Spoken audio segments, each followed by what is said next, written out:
اللہ کا وجود۔ ایک بزرگ ایک حجام کے پاس بال کٹوانے گئے۔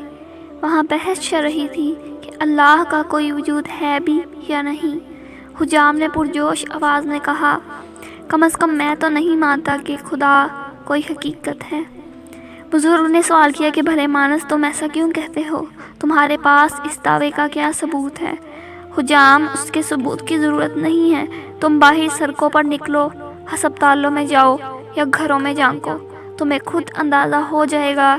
مجھے بتاؤ کہ اگر اللہ کا وجود ہوتا تو کیا ہسپتال بیماروں سے بھرے ہوتے؟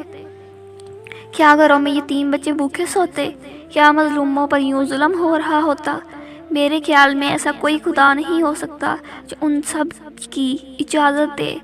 بزرگ نے ایک لمحے کے لیے سوچا اور پھر لا حاصل بحث میں الجھنے کے ڈر سے خاموش ہو گئے۔ حجام نے اپنا کام مکمل کیا اور بزرگ دکان سے باہر چلے گئے۔ دکان سے نکلتے ہی بزرگ کی نظر ایک ہپی ٹائپ شخص پر پڑی جس کی بے ترتیب داڑھی، الجھے بال اور بڑے ہوئے ناخن صاف دکھائی دے رہے تھے۔ مجموعی طور پر وہ شخص بہت گندا دکھائی دے رہا تھا۔ اسے دیکھتے ہی بزرگ دوبارہ حجام کی دکان میں داخل ہوئے اور حجام کو مخاطب کر کے کہا کہ مجھے ابھی علم ہوا کہ حجام کوئی وجود نہیں رکھتے۔ اس دنیا میں کوئی حجام نہیں ہے۔ یہ تم کیسے کہہ سکتے ہو؟ حجام نے حیرانی سے کہا، میں یہاں موجود ہوں، ایک حجام ہوں۔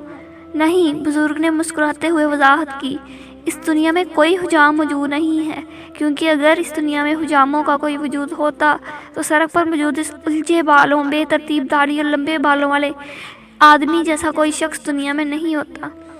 حجام نے الجھی ہوئی نظروں سے بزرگ کو دیکھا اور کہا، حجام تو بہت سے ہیں اور ہر علاقے میں ہیں، مگر ہم کیا کر سکتے ہیں اگر یہ لوگ ہمارے پاس آئیں ہی نہ؟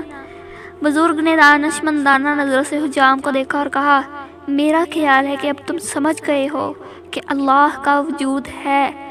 ہوتا یہ ہے کہ لوگ اس کے پاس نہیں جاتے، اس سے مدد نہیں مانگتے، اس کے اصولوں کی پاسداری نہیں کرتے۔